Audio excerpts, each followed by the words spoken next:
Untold History of the Lagos-Calabar Coastal Highway Part 1, from Atlantic Ocean Crisis to National Vision. Before there was a highway, before there were bulldozers, before there were contracts worth billions of naira, there was a crisis that threatened one of the most important cities in Africa. The Atlantic Ocean was advancing. Every year, more land disappeared, more properties were threatened, and experts warned that if nothing was done, parts of Victoria Island could eventually be lost forever. What followed would become one of the most ambitious engineering stories in Nigerian history. A story involving coastal erosion, land reclamation, politics, economic transformation, and a vision stretching more than 700 kilometers across Nigeria's coastline. Today, it is known as the Lagos-Calabar Coastal Highway. But how did it begin? Who first imagined it? Why has it become one of the most talked about infrastructure projects in Africa? And could this single highway transform Nigeria forever? Stay with us, because this is the complete story. Welcome to the Diaspora Project Media. Nigeria through development, history and opportunity. Do you believe the Lagos-Calabar Coastal Highway will transform Nigeria? Let's begin. Chapter 1, when the Atlantic Ocean declared war on Lagos. To understand the Lagos-Calabar Coastal Highway, we must first travel back several decades, long before the project existed, long before Eko Atlantic, long before coastal mega-developments became part of Nigeria's national conversation.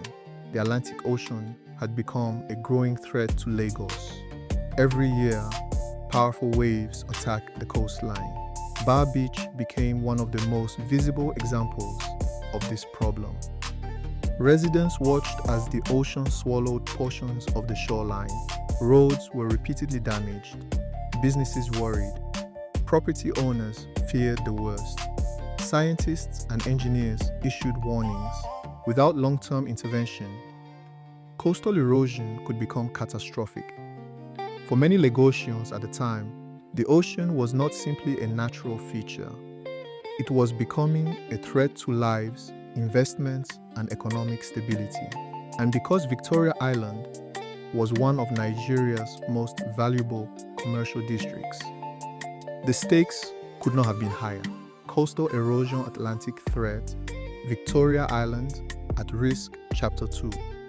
When Victoria Island faced an uncertain future, by the late 20th century, questions began to emerge. Could Victoria Island survive indefinitely? Could the coastline be protected? Or would future generations witness the gradual disappearance of valuable land into the Atlantic Ocean? The challenge was enormous. Traditional solutions offered only temporary relief. Chapter 3, the arrival of a new governor. In 1999, a new administration came into office. Bola Ahmed Tinubu became governor of Lagos State. Like every administration, his government inherited challenges: traffic congestion, urban expansion, infrastructure deficits, and the growing coastal erosion crisis. But unlike many short-term problems, the Atlantic Ocean challenge required thinking decades ahead. The question became, how do you permanently protect Lagos? How do you stop the ocean? How do you create a future where Lagos continues expanding instead of retreating? The answer would eventually become one of the most ambitious urban development ideas in Africa. Chapter 4. The Birth of Eko Atlantic. The solution was revolutionary. Instead of surrendering land to the ocean, why not reclaim land from the ocean? That idea became Eko Atlantic, a project designed to create an entirely new city along the Lagos coastline. But Eko Atlantic was not merely a real estate project. Its origins were rooted in survival. The project had two major goals: protect Victoria Island and create new opportunities for future growth. To achieve this, engineers developed a massive coastal defense system. one capable of resisting the relentless power of the Atlantic Ocean. Chapter 5: The Great Wall of Lagos. The Great Wall of Lagos was designed as a permanent line of defense, stretching for several kilometers, built using millions of tons of rock, engineered to withstand extreme ocean conditions. Its purpose was simple: stop erosion, protect Lagos, secure future development. Over time, the project began producing results. The coastline stabilized, the threat of severe erosion reduced, confidence returned, investors took notice, developers saw opportunity, and Lagos gained something it desperately needed: space, new land, new possibilities. But what happened next changed everything. Chapter 6: When a local solution became a national idea. As Lagos continued expanding eastward, a new vision began taking shape.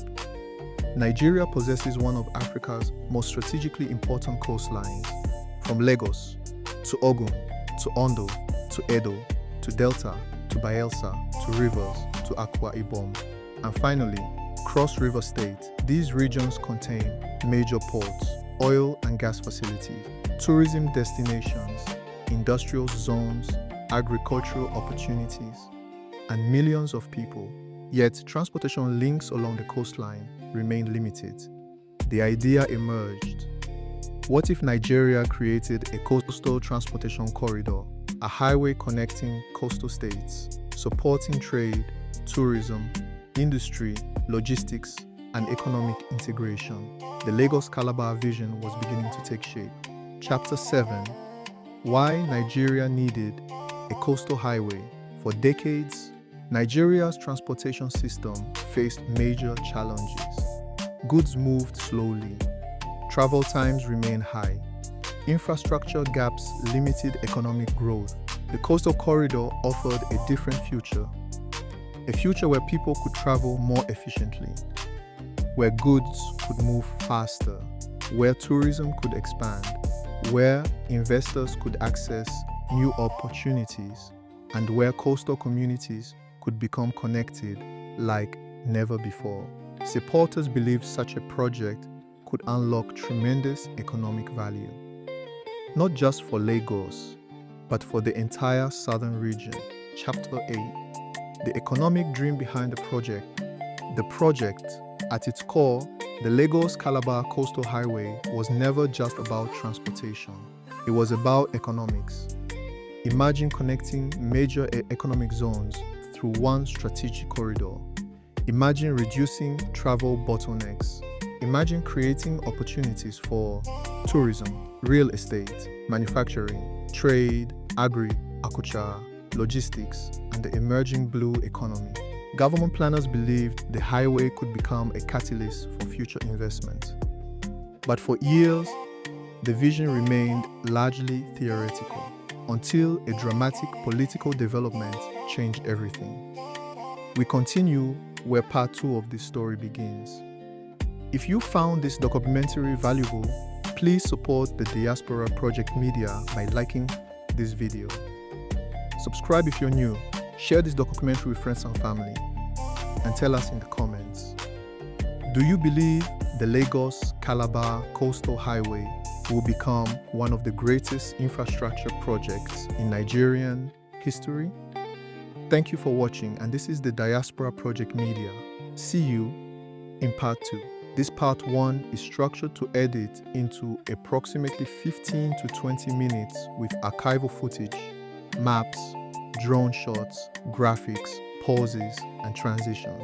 Part 2 should carry the heavier analytical content, contracts, costs, route sections, engineering details, controversies, economic impact, and final verdict, which typically generates stronger watch time and engagement.